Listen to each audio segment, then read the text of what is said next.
नमस्कार, स्वागत है आप सभी का योर स्टॉक में। मैं हूं आपके साथ कविता थपलियाल, मेरे साथ है मेरे सहयोगी प्रशांत पांडे और अगले 1 घंटे हम आपके स्टॉक स्पेसिफिक उलझनों का समाधान लेकर आए हैं इस खास शो में। इस शो में अगर आप भी भाग लेना चाहते हैं तो अपने सवाल हम तक पहुंचा सकते हैं। सवाल पूछने का तरीका आपको बताते हैं, उसके बाद शो की शुरुआत करते हैं। सवाल पूछने के लिए एक नंबर आपके स्क्रीन पे फ्लैश हो रहा है, इस नंबर पर आप चाहें तो अपना SMS के जरिए सवाल भेज सकते हैं या अगर आप चाहें तो व्हाट्सएप के जरिए भी अपने सवाल हम तक पहुंचा सकते हैं। 9167329108 ये वो नंबर है जहां पर आप अपने सवाल व्हाट्सएप के जरिए डाल दीजिएगा। सोशल मीडिया पर देख रहे हैं तो अपने सवाल, खासतौर से अगर यूट्यूब पर देख रहे हैं तो अपने सवाल कमेंट बॉक्स में आप डाल सकते हैं, हम आपके सभी सवालों के जवाब देंगे। सवाल पूछते वक्त आपको अगर कोई स्टॉक स्पेसिफिक सवाल पूछना है तो स्टॉक का नाम डालिएगा, किस भाव पे आपने खरीदा है और इसमें कब तक आप रुकना चाहते हैं, इस तरह की कुछ डिटेल्स हमें दे दीजिएगा ताकि हमारे एक्सपर्ट आपको अवधि के हिसाब से सलाह भी दे सके। और आज आपके तमाम सवालों के जवाब देने के लिए खास मेहमान मौजूद हैं मेरे साथ। एंजल वन के राजेश भोसले और 5 पैसा कैपिटल के सचिन गुप्ता, आप दोनों का स्वागत है इस खास पेशकश में। उस बीच बाजार में हम देख रहे हैं दबाव लगातार बना हुआ है। एक बाजार का चेक लेते हैं, उसके बाद हमारे एक्सपर्ट्स के साथ बातचीत भी करेंगे। तो 23,300 के नीचे यहां पर बाजार जाता हुआ दिखाई दे रहा है। 230 अंकों की गिरावट निफ्टी में फिलहाल आती हुई दिखाई दे रही है। सेंसेक्स 985 अंक टूटता हुआ 76,429, लगभग 1.25% की गिरावट यहां पे दर्ज है। 550 अंक बैंक निफ्टी टूटता हुआ दिखाई दे रहा है और 51,000 को होल्ड किए हुए है फिलहाल, लेकिन हम देख रहे हैं 1% की गिरावट के साथ ये भी आज चपेट में है। एडवांस डिक्लाइन काफी कमजोर जो है मार्केट ब्रेथ दिखाई दे रही है। 1713 एडवांसेस हैं, 862 डिक्लाइंस है इस घंटे जो हमें फिलहाल बाजार में दिखाई दे रहा है। एक बार हम ब्रॉडर इंडिसेस की ओर भी रुख करते हैं और अगर आप फिलहाल मिड कैप देखें तो यहां पर हम देख रहे हैं 230 अंकों की गिरावट है। इंडेक्स के लिहाज से हम देखें तो मिड कैप में गिरावट लगभग 230 अंकों की, स्मॉल कैप आप देखिए तो यहां पर भी मामूली गिरावट, लेकिन ब्रॉडर इंडिसेस में हम देख रहे हैं कि आज के सत्र में गिरावट का रुझान ज्यादा है। स्टॉक स्पेसिफिक एक्शन भी हम आपको बताएंगे, उससे पहले आप देख लीजिए फिलहाल निफ्टी गेनर्स की सूची में कौन कौन से नाम शामिल हैं। ट्रेंड 5% ऊपर, IndusInd 4.5%, Bajaj Auto, doctor Reddy's, Hero Moto, HDFC Life लगभग 1.25 से 1.5% की तेजी के साथ फिलहाल कारोबार करते हुए दिखाई दे रहे हैं। गिरावट आप यहां पर देखिए कहां पर है। जिस तरह से हमें ग्लोबल संकेत की वजह से IT में दबाव दिख रहा है तो तमाम काउंटर्स गिरावट के साथ ही कारोबार कर रहे हैं। इन्फोसिस 3% टूटा हुआ, HCL टेक हम देख रहे हैं लगभग 2.5% टूटा हुआ, TCS में भी हम देख रहे हैं 1.5% की कमजोरी, टेक महिंद्रा भी टूटा हुआ है। इस बीच एक्सिस बैंक में 2.5% की गिरावट, HDFC में भी 2.25% की गिरावट के साथ कारोबार हो रहा है। तो बाजार की इस चाल में आपके लिए कमाई के मौके कहां पर हैं और अब जिस तरह से हम यूएस के बाजारों की लगातार क्लोजिंग देख रहे हैं उसका एक इम्पैक्ट हमारे बाजारों पे, ग्लोबल बाजारों पे तो पड़ना ही है, लेकिन ये पूरा हफ्ता बहुत ज्यादा क्रूशियल है। खासतौर से 2 अप्रैल की रात को भारत के समय के अनुसार अगर हम देखें जो ऐलान किए जाते हैं, जो निर्णय लिए जाते हैं ट्रंप साहब की तरफ से, 23 अप्रैल की सुबह को इसका इम्पैक्ट हम पर होगा। तो उस पर हम मंथन करेंगे हमारे एक्सपर्ट्स के साथ और इसी के लिहाज से आपको रणनीति भी सुझाएंगे। लेकिन चलिए उस बीच सचिन आपके पास मैं आऊंगी। टेक्निकली बाजार के लेवल समझते हैं, निफ्टी और बैंक निफ्टी। सचिन बताइएगा। Very good morning Kavita ji. Well आज मंथ की स्टार्टिंग तो थोड़ी सी बुरी होती हुई नजर आई है। मॉर्निंग में ये गैप डाउन ओपनिंग देखी थी, उसके बाद एक recovery move, then again market एक नेगेटिव साइड मोमेंटम कंटिन्यू करता हुआ नजर आ रहा है। मुझे लगता है 1 से 2 ट्रेडिंग सेशंस थोड़े से क्रूशियल रह सकते हैं मार्केट के लिए, बिकॉज अभी जो नजर है वो थोड़ा सा टैरिफ न्यूज पर रहेगी, किस तरीके से रेसिप्रोकल टैरिफ जो है वो लाइक इम्पोज होता है, उसके बेसिस पे ये वॉलेटिलिटी जो है, जो मार्केट जो है वो इस चीज को डिस्काउंट करके चल रहा है। लोअर साइड में 23,200 टू 23,000 एक अच्छे सपोर्ट एरियाज बने हुए हैं एंड वहीं हायर साइड में अगर देखें तो 23,600 एक इंपॉर्टेंट रेजिस्टेंस का काम करता हुआ अभी भी नजर आ रहा है। सो हो सकता है थोड़ा सा एक रेंज में, एक ब्रॉडर रेंज अगर हम लेके चले 23,200 टू 23,600 इस रेंज के अंदर जो है वो निफ्टी मूव करता हुआ फॉर कमिंग 1 और 2 डेज के लिए नजर आ सकता है। वेल ओवरऑल अगर हम देखें daily charts as well as weekly charts, so अच्छे मोमेंटम्स हमने लोअर साइड से कंटिन्यू होते हुए देखे थे, वो इंटैक्ट है अभी भी। मुझे लगता है बाय ऑन डिप्स की स्ट्रेटेजीज कंटिन्यू करनी चाहिए। कोई भी डिप मिलती है टुवर्ड्स द लेवल ऑफ 23,200 या बिलो दैट लेवल्स भी मुझे लगता है अच्छे लाइक एक अच्छी बाइंग अपॉर्चुनिटीज रहेगी और वो बाइंग करके लेके जो है वो चलना चाहिए। वहीं अगर हम बात करें बैंक निफ्टी की, सो बैंक निफ्टी में भी ऑन द लोअर साइड में एक अच्छे सपोर्ट्स इंटैक्ट है which is near around 50,700 to 800 के आसपास में।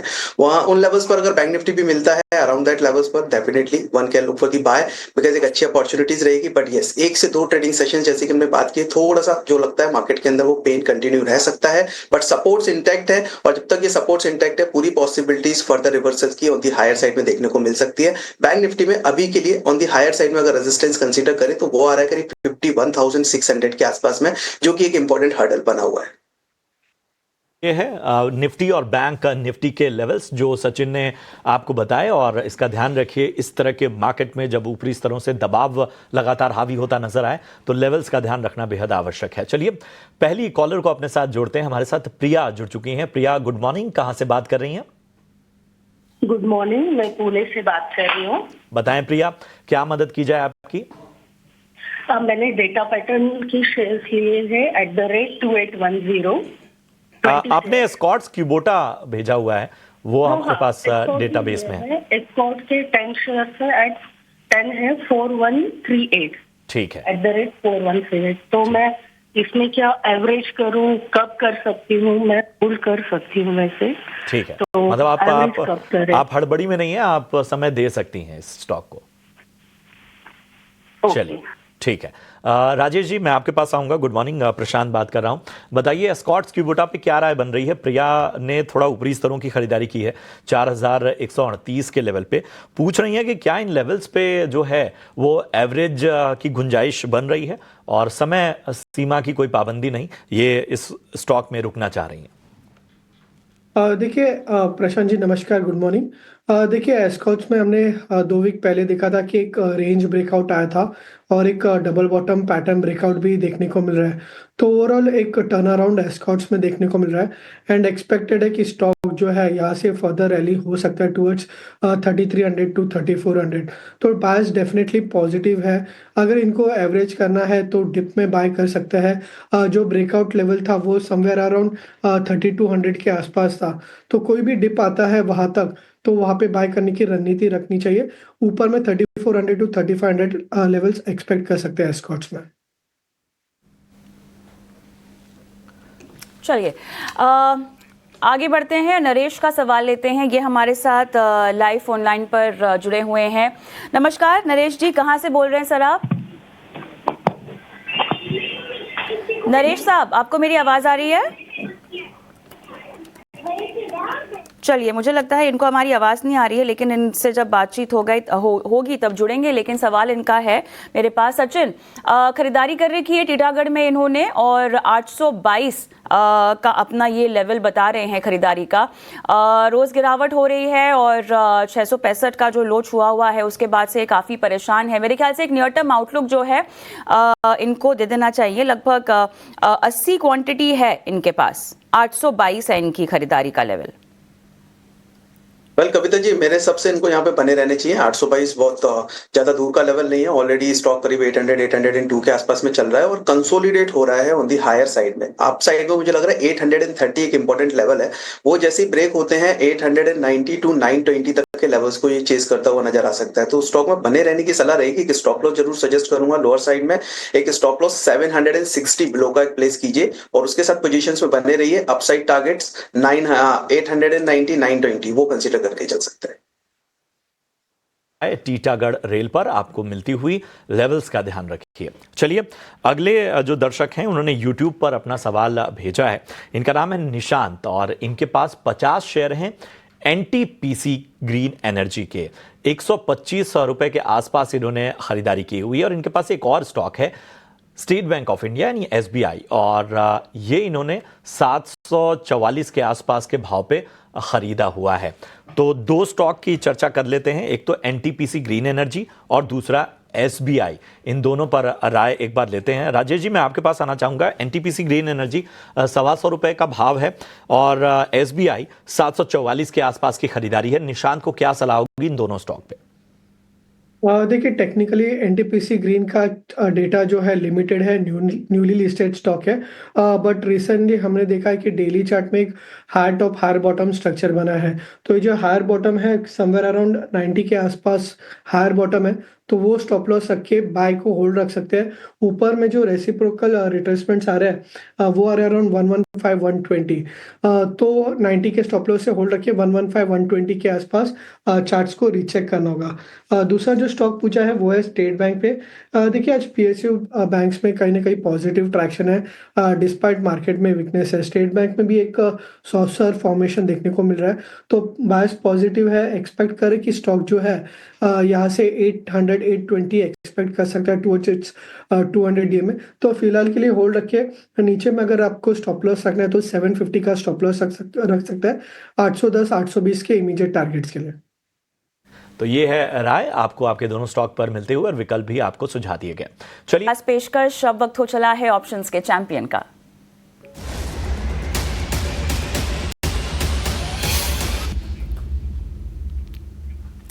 ऑलराइट, हमारे साथ जुड़ गए हैं लक्ष्मीकांत शुक्ला साहब। नमस्कार, गुड मॉर्निंग। और चलिए, बाजार में जिस तरह से हम देख रहे हैं एक बेहद कमजोरी का रुझान है, अब ऐसे में आपने मुनाफे की रणनीति कहाँ सुझानी है दर्शकों को?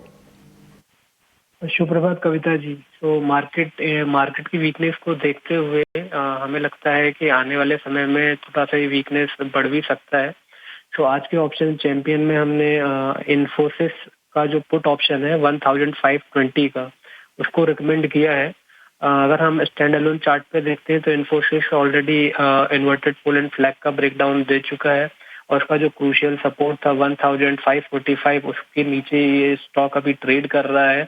तो ओवरऑल यहाँ पर भी हमें वीकनेस नजर आ रहा है, तो हमें 1520 का पुट ऑप्शन बाय करना है, जो करेंटली अराउंड 42 के आसपास इसको बाय करके चलना है। इसमें जो एक्सपेक्टेड टारगेट आ रहे हैं वो आ रहे हैं 66 के, और जो स्टॉप लॉस मेंटेन करना है वो ₹30 का करना है।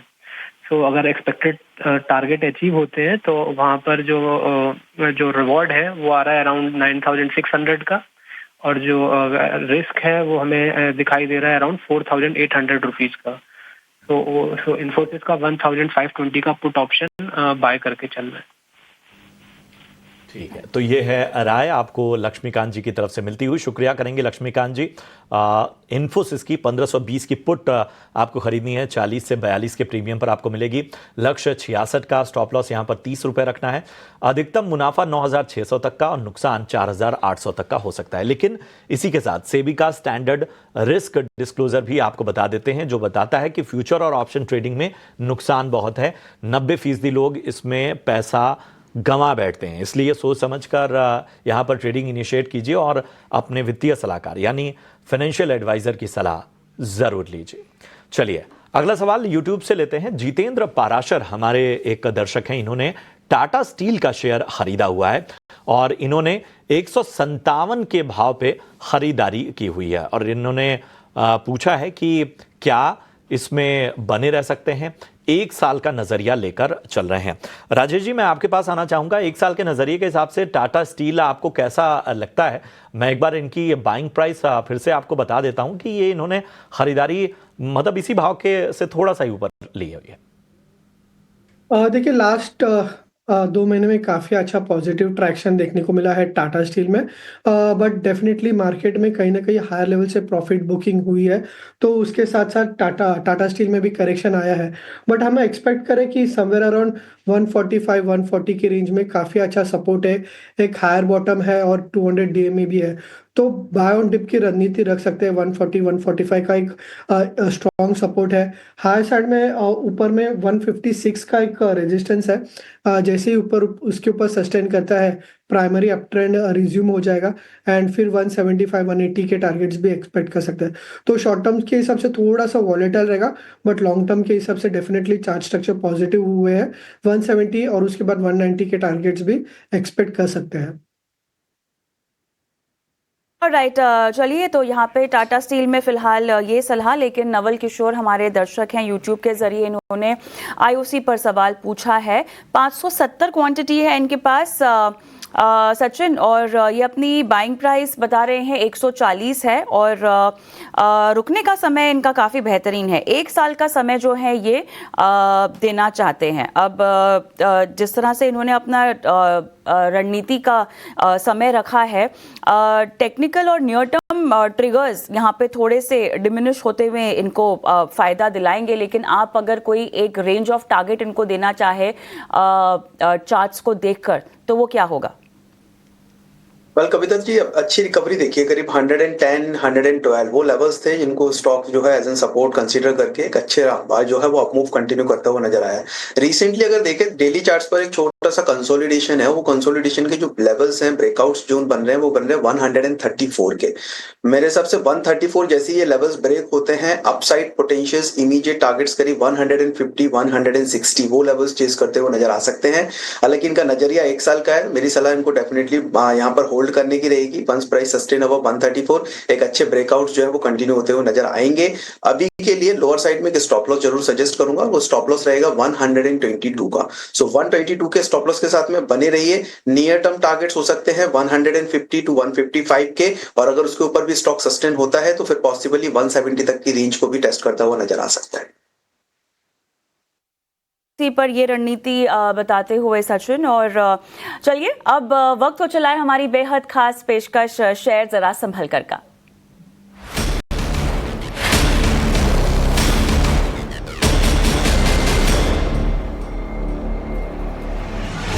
और हमारी इस खास पेशकश में हमारी कोशिश बस यही होती है कि आपको थोड़ा सा आगाह किया जाए, सचेत किया जाए कुछ पर्टिकुलर स्टॉक मूवमेंट्स को लेकर, और जो भी खबरें आ रही हैं उनके तर्ज पे जो रिएक्शन हमें स्टॉक्स में दिखाई देता है। इसी बीच आज वॉट विजार्ड के शेयर की बात करते हैं, जहां लगातार गिरावट देखने को मिल रही है, और क्यों अब इस शेयर में आपको संभल कर रहना चाहिए। खास रिसर्च रिपोर्ट लेकर हमारे सहयोगी हमारे साथ जुड़ गए हैं, शरद दुबे। शरद, वॉट विजार्ड में क्यों रहना है, संभल कर जरा समझाइएगा। जी बिल्कुल, ये हमारा सेगमेंट है शेयर जरा संभल के। यहाँ पे जो है हम कॉशन लेके आते हैं कि इन स्टॉक्स पे क्या कॉशन आ सकती है, खास करके रिटेल इन्वेस्टर्स की सेंटिमेंट को जो है प्रोटेक्ट करते हुए। सबसे पहले बात करेंगे जो प्रमोटर की सेलिंग हो रही है इस कंपनी में मार्च 18 से जो है इंटेंसिफाई हो गई है। मार्च 18 से अगर हम अभी बात करें तो देखेंगे कि प्रमोटर ने लगभग 65 लाख शेयर्स की जो है बिकवाली की है। 2.5% स्टेक का ये पूरा आंकड़ा आ रहा है। मार्च में कंपनी जो है फंड इन्फ्यूजन भी की है, फर्स्ट क्वार्टर FY26 में वो करने वाले हैं, इसका वो ऐलान दिए हैं। अब ऑफकोर्स सवाल भी उठता है कि प्रमोटर्स जो है अपनी स्टेक भी घटा रहे हैं। पिछले 1 साल में प्रमोटर्स ने 67% स्टेक से घटाकर 50% अब जो है टिल डेट कर दिया है। शेयर प्लेज भी जो है लगभग 12.5% की है, और हमारी पूरी ईमेल रिस्पॉन्स थी, लेकिन वहाँ से कुछ आया नहीं है कंपनी की तरफ से, और हमने वेट किया, उन्हें समय भी दिया, लेकिन कंपनी की जो है कुछ अनाउंसमेंट जो है हमारे ET नाउ स्वदेश को नहीं मिली है। कुछ सवाल उठते हैं जो हमने निकाले हमारे एनालिसिस से, हमारी रिसर्च टीम ने निकाली है। सबसे पहला है कि जो शेयर प्लेज बढ़ा है फरवरी में, कितना परसेंटेज बढ़ा है शेयर प्लेज, और कोई मार्जिन कॉल का सवाल उठता है कि नहीं। इसके अलावा जो है क्या यूसेज हो रही है लोन की, खास करके जो प्लेज करके लोन लिया गया, क्या यही इस बिजनेस में यूज़ हो रही है कि कोई और बिजनेस में यूज़ हो रही है, इसका भी एक हमने सवाल उठाया है। कंपनी ने हाल ही में बहुत सारे EV प्रोडक्ट्स और लॉन्चेस कर रहे हैं, एक्सपेंशन भी बहुत ऑल ऑफ अ सडन कर रहे हैं, तो इस पे भी सवाल उठता है, क्योंकि ये सारी चीज़ तो हो रही है लेकिन दूसरे साइड प्रमोटर भी स्टेक बेच रहे हैं, ऐसा क्यों। इसके अलावा जो है अपनी स्टेक गिरा रहे पिछले 12 महीने में, क्या रीज़न हो सकता है। और जो फंड इन्फ्यूजन अनाउंसमेंट आया है, वो पहले का अनाउंसमेंट अभी कर दिया है, लेकिन कुछ आंकड़ा नहीं बताया है। वो बता रहे कि फर्स्ट क्वार्टर FY26 में फंड इन्फ्यूजन होगा, और सवाल उठता है कि कोई EV एसेट्स तो बिकवाली तो नहीं हो रही है डेट रिडक्शन के लिए, या कोई रिलेटेड पार्टी ट्रांजैक्शंस तो नहीं हो रहा है बिजनेस का। तो ये अहम सवाल जो है उठ रहे हैं, और हमने यही सवाल जो है कंपनी वॉट विजार्ड को जो है हमने दिया। इसके अलावा अगर स्टॉक फॉल की बात करें तो 52 वीक हाई से स्टॉक 76% गिरा हुआ है, वही 2025 हाई से 54% गिरा है, और लाइफ टाइम हाई से स्टॉक देखें तो 80% का जो है लॉस आया है। यानी कि आपसे हो सकते हैं एक सिग्निफिकेंट लॉस जो है रिटेल सेगमेंट में देखने मिला है। और ये जो चीज़ बात आई है, इस पे जो है हम देख रहे हैं कि एक कंसर्न उठता है, एंड ऑफ कोर्स इस स्टॉक पे जो है हमारी कड़ी नज़र भी रहने वाली है कि क्या क्या मूवमेंट्स देखने मिल रहा है। आप ये देख सकते हैं स्टॉक में कैसा प्रदर्शन आया है। आखिर में हम शेयर होल्डिंग पैटर्न भी चेक किए, यहाँ पे कोई FI या DI की होल्डिंग नहीं है कंपनी में। पर रिटेल शेयर होल्डर्स यहाँ देखें तो 42% शेयर होल्डिंग जो पैटर्न है रिटेल शेयर होल्डर्स का सिर्फ आ रहा है। ऑलमोस्ट 1.87 लाख जो है नंबर्स है, तो इस पे जो है एक चिंता ज़रूर होती है और ये हमारा जो फ़र्ज़ बनता है कि हम आपको सही समय पे संभालें इस स्टॉक को लेके। तर्क करना, आपको सावधान करना, अलर्ट करना हमारी जिम्मेदारी है और वो हम निभाते रहेंगे। जी हां, आप किसी एक ट्रिगर पर, किसी एक दिन के चलने के बलबूते किसी शेयर पर दांव मत खेलिए, क्योंकि फंडामेंटल बेसिक्स बहुत जरूरी होते हैं और वो हमने आपके सामने रखा। देखिए आपके पिछले एक महीने में लगभग 62% टूट चुका है ये स्टॉक, और कितना ज्यादा दबाव, तमाम विस्तार के बावजूद प्रेशर ही दिखा है स्टॉक पे। तो चलिए इस शेयर से थोड़ा सा बचकर रहिए। यहां रुकेंगे एक छोटे से ब्रेक के लिए।